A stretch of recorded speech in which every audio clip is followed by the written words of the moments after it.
شريك لك لبيك اللهم لبيك. میں مدت سے اس آس پر جی رہی ہوں، میں مدت سے اس آس پر جی رہی ہوں. وہ شہر حرام، وہ مدینے کی گلیاں، وہ عرفات کا دل، مینا کی وہ راتیں، میسر کبھی ہو مجھے سارے جلوے، میسر کبھی ہو مجھے سارے جلوے. میں مدت سے اس آس پر جی رہی ہوں، میں مدت سے اس آس پر جی رہی ہوں. میں نہیں ہے بھروسہ کوئی زندگی کا، اسی کو خبر ہے وہ سب جانتا ہے.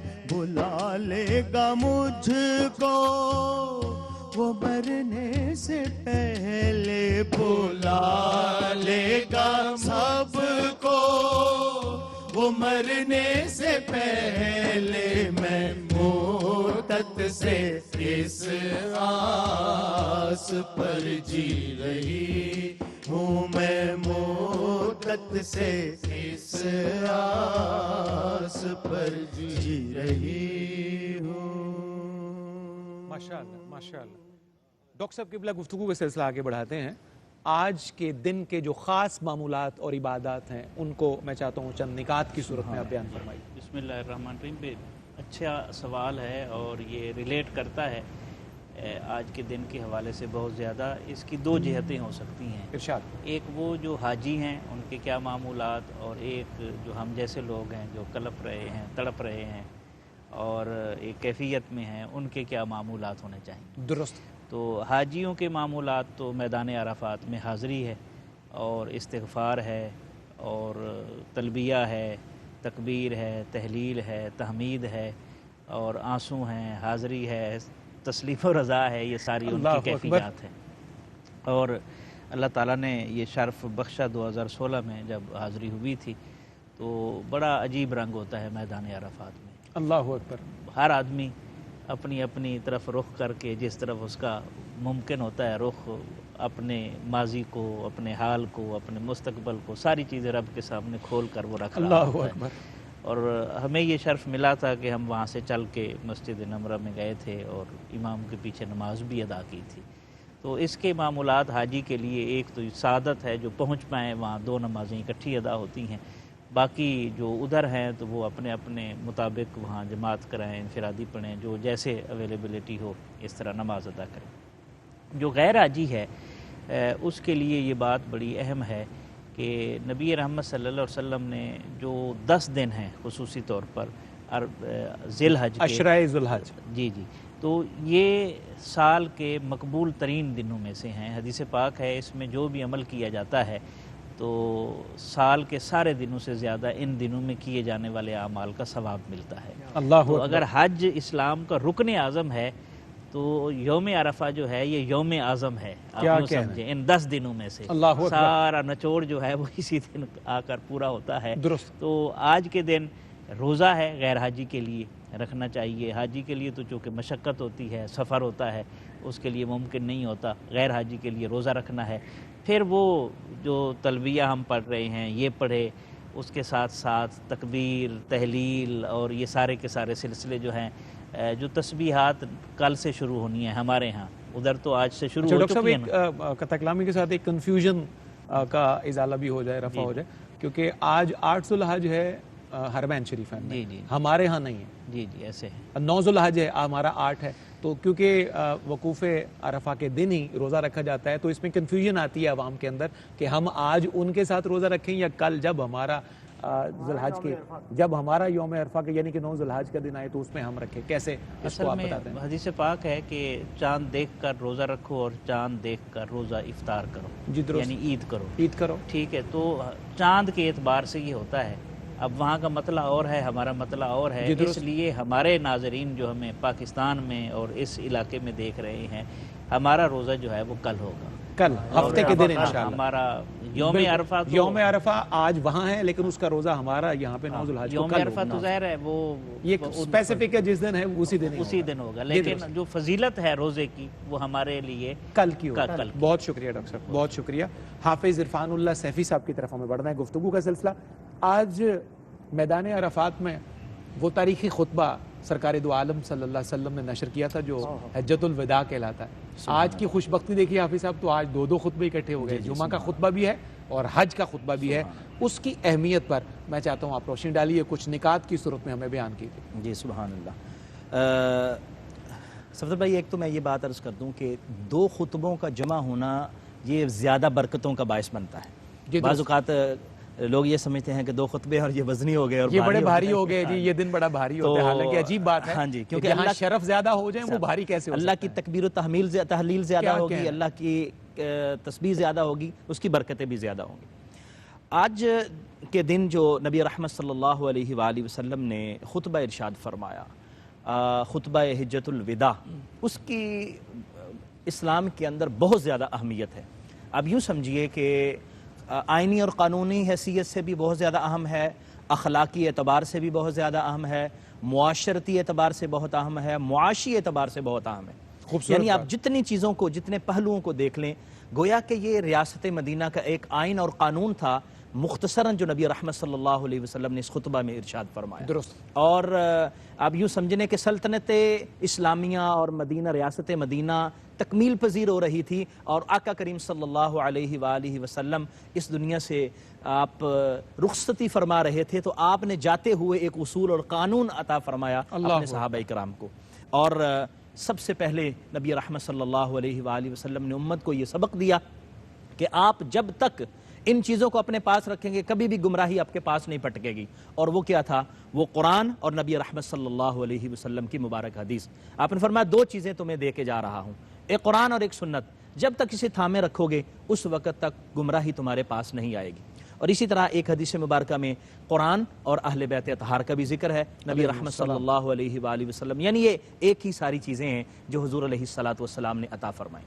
نبی رحمت صلی اللہ علیہ وآلہ وسلم نے خاص طور پر آغاز میں معاشرتی اور معاشی اعتبار سے اہمیت کو بیان فرمایا، اور فرمایا کسی عربی کو اجمی پر اور کسی اجمی کو عربی پر کوئی فضیلت حاصل نہیں ہے۔ اللہ اکبر۔ یہ درس مساوات معاشرتی اعتبار سے بہت زیادہ اہمیت کا حامل ہے، آج جسے ہمیں سمجھنے کی بہت زیادہ ضرورت ہے۔ آپ نے فرمایا لا فضل لعربی علی عجمی ولا لعجمی علی عربی ولا لاسود علی احمر ولا لاحمر علی اسود۔ اللہ اکبر۔ کسی کالے کو گورے پر اور کسی گورے کو کالے پر کوئی اہمیت فضیلت نہیں، حاصل کوئی نہیں، فضیلت الا بالتقوی۔ ہائے۔ اگر کسی کو فضیلت حاصل ہے تو وہ تقوی کی بنیاد پر اللہ حاصل ہے۔ اکبر۔ دوسرا، نبی رحمت صلی اللہ علیہ وآلہ وسلم نے غلاموں کے حوالے سے اور عورتوں کے حقوق کے حوالے سے خاص نصیحت فرمائی۔ آپ نے فرمایا میں تمہیں نصیحت کر کے جا رہا ہوں، جیسا لباس خود پہنتے ہو ویسا ان کو پہنا، اللہ، جیسا کھانا خود کھاتے ہو ویسا ان کو کھلاؤ کھلاؤ۔ ان کو۔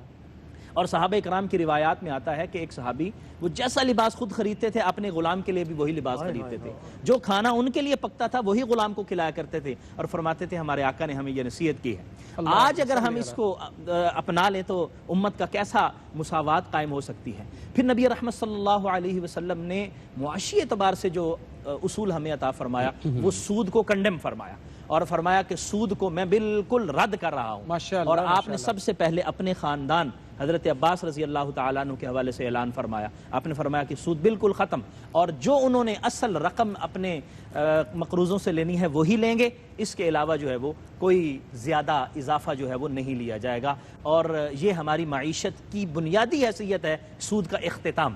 اور میں سمجھتا ہوں کہ جب تک اسلامی ممالک، اسلامی معیشت اس سے اپنی جان نہیں چھڑا لیتی اس وقت تک اس کا معاملہ معیشی اعتبار سے مضبوط نہیں ہوگا۔ بہت شکریہ حافظ صاحب، بہت جامع جملوں میں آپ نے خطبہ حجۃ الوداع کی جو برکات ہے وہ تقسیم کی ہیں۔ ڈاکٹر صاحب قبلہ، بہت اہم سوال ہے کہ آج ایک خاص لباس میں، خاص ماحول میں، خاص جگہ پر، ایک خاص ڈیکورم کی صورت میں تمام حجاج جمع ہیں، 2 چادریں لی ہیں اور تمام چیزوں سے اللہ نے انہیں ہر چھوٹے بڑے کو بے نیاز کر کے وہاں جمع کیا ہے۔ آج کے ماحول کے جو اثرات ہیں وہ حجاج کی سوچ اور فکر پر کس طرح مرتب ہوتے ہیں، ان کا بھی اظہار کیجئے تاکہ اس سے کچھ برکت ہمیں بھی ملے، ہمارا معاشرہ بھی خوشگوار ہو جائے۔ قبلہ یہ جو اجتماع ہے یہ ایک عالمگیر اجتماع ہے۔ صحیح۔ سب سے پہلے تو ہماری فکر پہ اس کے اثرات یہ مرتب ہونے چاہیے۔ آج نہ تو کوئی حنفی ہے، نہ کوئی مالکی ہے، نہ کوئی شافی ہے، نہ کوئی حنبلی ہے، نہ کوئی آج خاص طور پہ بریلوی ہے، نہ کوئی دیوبندی ہے، نہ کوئی اور مسلک لے کے گیا ہے وہاں آج اللہ کی بندگی کا توق ہے۔ اللہ، لہٰذا اتحاد کا سب سے بڑا سبق ہمیں یہاں سے ملتا ہے۔ ایک ہی لباس ہے، آج کوئی امتیازی شان کسی کی نہیں ہے، جس طرح قبلہ ڈاکٹر صاحب نے ارشاد فرمایا، کوئی امتیازی شان نہیں، ہر ایک جیسا ہی نظر آ رہا ہے۔ تو اپنی سوچ پہ حج کرنے کے بعد اتحاد کو لے کے آئیے۔ اگر اس کے بعد بھی انسان ساری زندگی انتشار یا تفریقہ بازی میں رہے گا تو اتنے بڑے اجتماع کا جو اصل مقصد ہے اس کی روح وہ فوت ہو جائے گی، وہ قائم نہیں رہے گی۔ بالکل پھر صحیح۔ مساوات ہے، وہ محمود و ایاز آج وہاں برابر نظر آتے ہیں، کسی ملک کا وزیر اعظم ہو، صدر ہو یا ہمارے جیسا کوئی فقیر ہو، آج وہاں سارے برابر ہی نظر آئیں گے۔ یہ مساوات کا سبق ساری دنیا کو دینا یہ مقصود ہے کہ آج یہاں امت مصطفیٰ جمع ہوئی ہے، کسی رنگ و نسل کے امتیاز کے بغیر یہ دیکھنا ہے۔ آج صرف ایک ہی نسبت ہر طرف ہے، وہ نسبت محمدی ہے، وہ نسبت مصطفی ہے۔ یہ حج کا سب سے بڑا سبق ہے اور اس عقیدے کو اپنے ساتھ لے کے واپس آنا چاہیے۔ جو دیکھ رہے ہیں، ابھی آپ سکرین پہ دیکھ رہے تھے، تو دیکھنے سے اگر انسان کے اندر یہ کیفیت طاری ہو جاتی ہے تو جو وہاں ہو کر آئے گا، اگر اس میں وہ کیفیت نہیں ہے تو پھر شاید اس کا حج بھی مقبول نہیں ہوگا، اس کی یہ عبادت بھی مقبول نہیں ہوگی۔ تو یہ اثرات لے کے آنے چاہیے۔ اور سب سے بڑی بات جس کی طرف آپ نے اشارہ کیا اور حضرت امام غزالی نے بھی اسی کی طرف اشارہ کیا، آپ ارشاد فرماتے ہیں جو سفر حج ہے یہ سفر آخرت کی مانند ہے۔ جس طرح انسان آخرت کا سفر کرتا ہے اسی طرح یہ حج کا سفر ہے۔ ایک روایت میں یہ بھی تو آتا ہے کہ محشر کا دن جو ہے، حشر کا دن جو ہے وہ یہاں ہوگا اور سارے لوگ یہاں جمع ہوں گے، اور اسی طرح انسان ایک ہی لڑی میں پرو کر اللہ اپنے رب کی بارگاہ میں پیش ہو جائے گا۔ والوزن یومئذ الحق، اور اس دن انسان کے اعمال کا وزن کر دیا جائے گا۔ فمن ثقلت موازینہ فاولئک هم المفلحون ومن خفت موازینہ۔ ہم آج فیصلہ کرتے ہیں، یہ سفر حج یہ بتا رہا ہے آج فیصلے کا دن نہیں ہے۔ آج انسان کو یہ دیکھنا ہے کہ میں کہاں کھڑا ہوں۔ ہم دوسروں کے ایمان اور عقیدے کا فیصلہ کرتے ہیں، سفر حج سے یہ عقیدہ بھی بہتر کرنے کی ضرورت ہے کہ للہ ما فی السماوات و ما فی الارض، یہ سارے اختیار میرے رب کے ہیں۔ تو حضرت امام غزالی ارشاد فرماتے ہیں کہ سفر حج یہ سفر آخرت کی مانند ہے۔ 2-3 مثالوں سے وہ اس بات کو واضح کرتے ہیں اور وہی عقیدہ ہماری فکر پہ، ہماری سوچ پہ حاوی ہونا چاہیے۔ آپ ارشاد فرماتے ہیں جب انسان سفر حج کے لیے اہل و عیال سے رخصت ہوتا ہے تو وہ یوں تصور کرے جیسے سکرات الموت کی کیفیت ہے، اہل و عیال پاس بیٹھے ہیں لیکن کوئی آپ کو بچا نہیں سکتا، اور انسان اسی کیفیت میں اہل و عیال کو بھی چھوڑ دیتا ہے، ماں باپ کو بھی چھوڑ دیتا ہے، بیوی بچوں کو بھی چھوڑ دیتا ہے، اور اللہ کے حکم پہ لبیک کہتے اس کی بارگاہ میں حاضر ہو جاتا ہے۔ اور جب آپ اپنے گھر کو چھوڑ کر، اپنے ملک کو چھوڑ کر دوسری طرف روانہ ہوتے ہیں تو یوں تصور کیجئے جیسے انسان جہان فانی کو چھوڑ کر جہان باقی کی طرف رخصت ہو رہا ہے۔ وہاں جانا جہاں ہمیشہ بقا ہے، یہاں فنا ہے، تو انسان کو وہ تصور رکھنا چاہیے۔ اور جب آپ سواری پہ سوار ہوتے ہیں، امام نے تو اپنے زمانے کی بات کی، آج اگر آپ ہوائی جہاز پہ بھی سوار ہوتے ہیں تو آپ نے امریکہ جانا ہے یا برطانیہ جانا ہے یا سفر حج پہ جانا ہے، اس میں تو فرق ہونا چاہیے نا۔ آپ وہاں بھی اگر جہاز پہ بیٹھ کے جاتے ہیں اور آپ کی کیفیت وہ نہیں ہوتی تو سفر حج میں تو یہ سمجھنا چاہیے۔ امام فرماتے ہیں یوں سمجھو جب سواری پہ سوار ہو جاؤ جیسے تمہارا جنازہ پڑا ہے اور چارپائی کو کوئی اور اٹھا رہا ہے، اس کیفیت میں انسان کو جانا چاہیے۔ اور جب احرام باندھ لیتے ہو تو اس کی طرف آپ نے اشارہ کر دیا، وہ تو کفن کی مثل ہے، وہ کفن ہو گیا۔ اور جب انسان میقات حج میں ہے اور جب رات انسان مینا میں گزارتا ہے، اور خاص طور پہ جو ہمارے پاکستانیوں کے مکتب ہوتے ہیں وہ تو ایسے ہی لگتا ہے کہ جیسے انسان قبر کی گہرائیوں میں چلا گیا ہے۔ تو اگر ایک رات وہاں گزار کے انسان آئے پھر بھی موت یاد نہ آئے تو پھر کیا کرنا چاہیے؟ اور جب لبیک اللہم لبیک کی صدا ہے تو پھر یوں تصور کرو جیسے سور پھونک دیا گیا ہے اور انسان دوبارہ اٹھ کر اپنے رب کی بارگاہ میں پیش ہو رہا ہے۔ اللہ اکبر، اللہ اکبر۔ روفی صاحب قبلہ انہی کیفیات میں ہم نے کلام شامل کرنا ہے، اور میں چاہتا ہوں کہ تلبیہ پڑھتے ہوئے کلام شروع کیجئے تاکہ لطف اور بڑھے۔ لبیک اللہم لبیک لبیک لا شریک لک لبیک innal hamda wal ni'mata laka wal mulk la sharika lak. خدایا میں حاضر خدایا، خدایا میں حاضر خدایا، تیرے ہی کرم سے تیرے در پہ آیا، خدایا میں حاضر خدایا، خدایا میں حاضر خدایا، تیرے ہی کرم سے تیرے در پہ آیا، خدایا میں حاضر خدایا، خدایا میں حاضر خدایا، میری زندگی سے اندھیرے مٹا دے، اطاعت کا اپنی ہنر تو سکھا دے، میری زندگی سے اندھیرے مٹا دے، اطاعت کا اپنی ہنر تو سکھا دے، مجھے بندگی کا سلیقہ نہ آیا، خدایا میں حاضر خدایا، خدایا میں حاضر خدایا، تیرے ہی کرم سے تیرے در پہ آیا، خدایا میں حاضر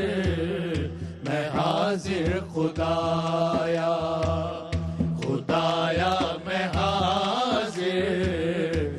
حاضر خدایا، لبوں سے نکلتی ہوئی سب دعائیں، سنو آنسوؤں کی سبھی التجائیں، لبوں سے نکلتی ہوئی سب دعائیں، سنو آنسوؤں کی سبھی التجائیں، تیرا شکر مولا کہ تو نے بلایا، خدایا میں حاضر خدایا، تیرے ہی کرم سے تیرے در پہ آیا، خدایا میں حاضر خدایا، خدایا میں حاضر خدایا۔ ماشاءاللہ، بہت شکریہ رفیع صاحب، اللہ کریم آپ کو سلامت رکھے، اور یہی لفظ وہاں کہہ کے اگر وہاں پہنچ کے ہم کہیں تو سبحان اللہ، یہ تو اللہ کرے کہ جلد ایسا اللہ فرما دے۔ ناظرین، گفتگو کا سلسلہ ہمیں آگے بڑھانا ہے، جناب ڈاکٹر سعید احمد سعیدی صاحب کی جانب ہم بڑھیں گے۔ ڈاکٹر صاحب، مختصر وقت میں اللہ رب العزت کی مہربانی ہے، ہر سال اس کا فضل ہوتا ہے، تو ہمیں یہاں عرض پاک میں بیٹھ کر یوم عرفہ کی ٹرانسمیشن، حج کی ٹرانسمیشن نشر کرنے کا جو سلسلہ ہے، اس نوکری میں اللہ ہمیں بھی شامل کر لیتا ہے، تو اللہ اس مختصر وقت کی نوکری کو قبول فرمائے۔ آج کی اس مختصر سی نشست میں جو بیان ہو سکا، اس کے بعد اس کا خلاصہ کنکلوژن میں چاہتا ہوں کہ آپ ڈرا کیجئے آج کا دن ہمارے لیے پیغام کیا ہے، میرے لیے، آپ کے لیے، حضور کی امت کے ہر خوش نصیب فرد کے لیے۔ اس کے اندر صفدر بھائی 3 پہلو جو ہے وہ پیش نظر رکھنے چاہیے۔ ارشاد ہو۔ نبی رحمت صلی اللہ علیہ وسلم نے جو حجۃ الوداع کا خطبہ دیا، یہ ایک دن کا نہیں ہے، یہ 9 سے شروع ہوا، 8، 9 سے اور 13 تک، 12، 13 تک یہ چلتا رہا، اس کے مجموعے کو خطبہ حجۃ الوداع کہا جاتا ہے، یعنی کہ پوری سیریز ہے یہ خطابات، پوری سیریز ہے۔ لیکن آپ اس سارے سینیریو میں دیکھیں، آپ کو نماز کا، روزے کا، زکوٰۃ کا تذکرہ نہیں ملے گا، سارے کے سارے معاملات کا تذکرہ ہے۔ اللہ یہ عجیب کیفیت ہے کہ حقوق انسانی یعنی کہ کا زیادہ اولین حقوق العباد کا تعلق ہے ان کے ساتھ، تعلق ہی حقوق العباد کا ہے۔ بالکل صحیح، سماجی مساوات جس طرف حافظ صاحب نے اشارہ کیا کہ میں جاہلیت کی ساری رسمیں جو آج ہیں ختم وہ کر، میرے پاؤں کے نیچے ہیں، اللہ، یعنی صرف پاؤں کے نیچے نہیں ہیں۔ نبی رحمت صلی اللہ علیہ وسلم نے کیا کیا؟ اس کے مقابلے میں سوسائٹی کو علم دیا، شعور دیا، تکبر کی جگہ پر، ہٹ دھرمی کی جگہ پر سر تسلیم خم کرنا سکھایا، پورے کا پورا ایک ماحول دیا۔ ایسے نہیں ہے کہ ایک چیز کو ختم کر دی اور اس کا متبادل ہی نہ ہو۔ تو ایک سبق ہمیں یہ ملتا ہے کہ اگر رسول اللہ صلی اللہ علیہ وسلم نے فرمایا کہ کسی اجمی کو کسی عربی پر اور کسی عربی کو کسی اجمی پر کوئی فضیلت نہیں ہے، تو اس سے پہلے کعبے کی چھت پہ حضرت بلال کو کھڑے ہو کر اذان دلوا چکے ہیں، وہ اللہ، ماحول تبدیل کر چکے ہیں۔ تو یہ عملی پہلو ہے عملی جس مظاہرے کے پہلے ہو چکے ہیں، ارشاد بعد میں ہو رہا ہے۔ اچھا، دوسرا جو معاشی پہلو ہے جس طرف ڈاکٹر صاحب نے بھی، حافظ صاحب نے اشارہ کیا، سود کے خاتمے کا، جی درست، تو پورے کا پورا معاشی نظام دیا جا چکا ہے اس کے بعد مدنی زندگی میں، اس کے بعد اعلان ہو رہا ہے۔ اور کہاں سے ہو رہا ہے؟ مکہ میں کھڑے ہیں اور اپنے چچا جناب عباس بن عبد المطلب کے سود کے خاتمے کا اعلان کر رہے ہیں۔ اللہ، اپنے گھر سے شروع کر رہے ہیں، اور آج سارا کچھ اپنے گھر میں لایا جاتا ہے، اور کیا بد نصیبی ہے، اپنا گھر محفوظ ہوتا ہے، اپنا گھر محفوظ۔ اور آج کس بد نصیبی میں ہمارے بینکس بھی اور ہماری حکومت بھی اگر سود کے قیام کے لیے اور بقا کے لیے عدالت میں چلی جائے، اس سے بڑی بد نصیبی کیا ہو سکتی ہے؟ ٹھیک ہے، کتنا ظلم ہے۔ دو چیزیں، اور تیسرا پہلو جو ہے وہ بڑا دلچسپ ہے اس حوالے سے۔ حضور علیہ الصلوۃ والسلام نے دو لوگوں کے بارے میں خصوصی طور پر تلقین کی ہے، ایک غلام اور ایک عورت، اللہ، کہ ان پر ظلم نہیں کرنا۔ تو آج غلام کا متبادل ملازم ہے، جو سب آرڈینیٹس ہیں۔ تو آج جب مہنگائی اس مقام پر پہنچ چکی ہے، جو امپلائر ہے، جو مالک ہے، اسے چاہیے کہ جس طرح وہ مہنگائی کو محسوس کرتا ہے، اس کو 100 کے ساتھ ضرب دے دیں جو اس کے امپلائیز جو ہے وہ محسوس کرتے ہیں۔ وہ تکلیف سے گزر رہے ہیں، آج وہ درد اور وہ کرب سے گزر رہے ہیں۔ اور اللہ کرے ڈاکٹر صاحب کہ ہر صاحب اقتدار، ہر صاحب اختیار، ہر ادارے کا سربراہ اور ہر وہ بندہ جس کی رعیت میں اللہ نے کچھ لوگ دیے ہیں، وہ اس پیغام پر کان دھریں کہ آج کسی مسلمان کی اور اپنے کسی بھائی کی مدد کرنا کتنا ہے۔ نبی رحمت صلی اللہ علیہ وسلم نے 3 مواخات قائم فرمائی نا۔ ایک مکی مواخات ہے، دیکھیں نا، ایک طرف بلال ہے، ان کا سماجی مقام ہی نہیں ہے، اس کو اپ گریڈ بھی تو کرنا تھا، اسے کس کا بھائی بنایا؟ آزاد کا بھائی بنایا، درست، اور پھر وقت آیا کہ وہ وزیر خزانہ بنے ہوئے، بالکل صحیح، ٹھیک ہے۔ ایک دوسری مواخات مدینہ ہے، درست، ٹھیک ہے۔ اور تیسرے مقام پر یہ آیت اترتی ہے، انما المؤمنون اخوہ، اب قیامت تک کے لیے سارے مومن جو ہیں وہ بھائی بھائی ہیں۔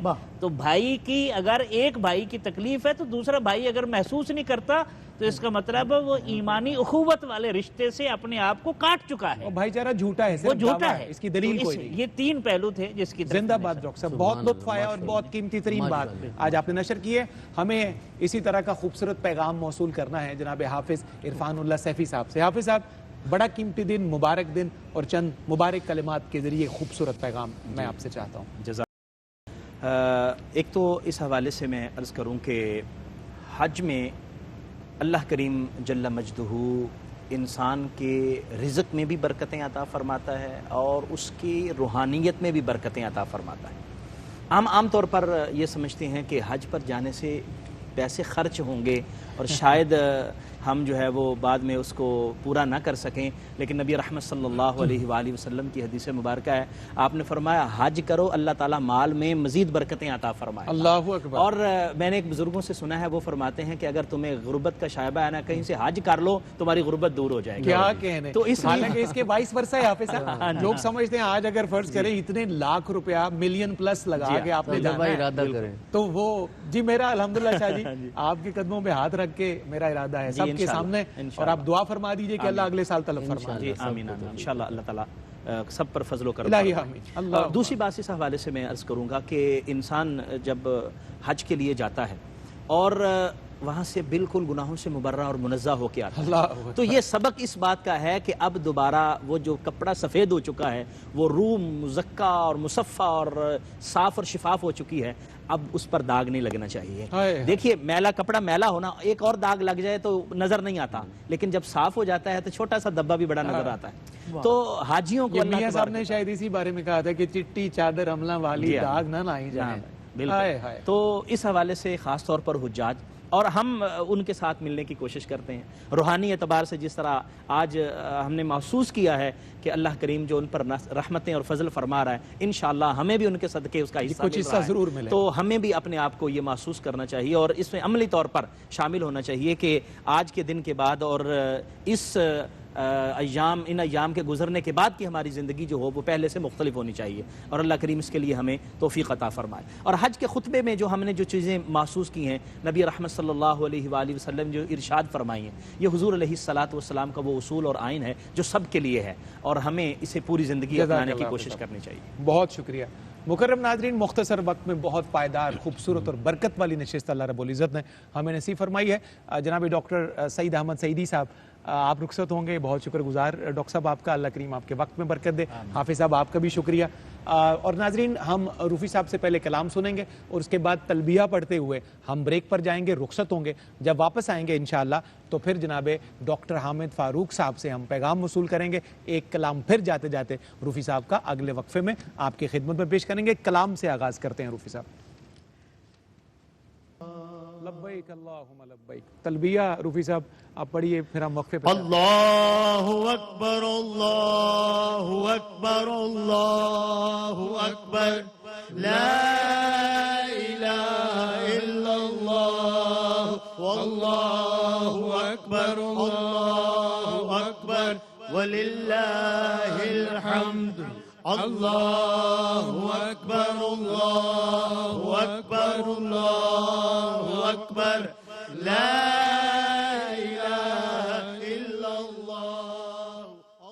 لبيك اللهم لبيك لبيك لا شريك لك لبيك إن الحمد والنعمة لك والملك لا شريك لك لبيك اللهم لبيك لبيك. مجدہ مغفرت حضرت عبداللہ بن عباس رضی اللہ تعالیٰ عنہما روایت کرتے ہیں کہ حضور نبی کریم رؤوف الرحیم صلی اللہ علیہ وآلہ وسلم نے ارشاد فرمایا، جو شخص بیت اللہ میں داخل ہو گیا وہ نیکی میں داخل ہو گیا اور برائی سے پاک ہو کر مغفرت پا گیا. لبيك اللهم لبيك اللهم. ARY کیٹل فارم، جہاں ڈاکٹرز کی زیر نگرانی مویشیوں کا خاص خیال رکھا جاتا ہے تاکہ آپ تک پہنچ سکے ایک صحت مند اور تندرست جانور. تو پھر آئیے ARY کیٹل فارم کا حصہ بنیے. ARY کیٹل فارم، مزید تفصیلات کے لیے کال کیجیے. فریش ون بنائے آپ کی عید قربان کو آسان. ہر سال کی طرح اس سال بھی فریش ون سے شرعی تقاضوں کے مطابق صحت مند جانور کی قربانی کریں اور بڑی عید پر اپنے پیاروں کے ساتھ کریں عید کی خوشیوں کا مزہ دوبالا. Fresh one meat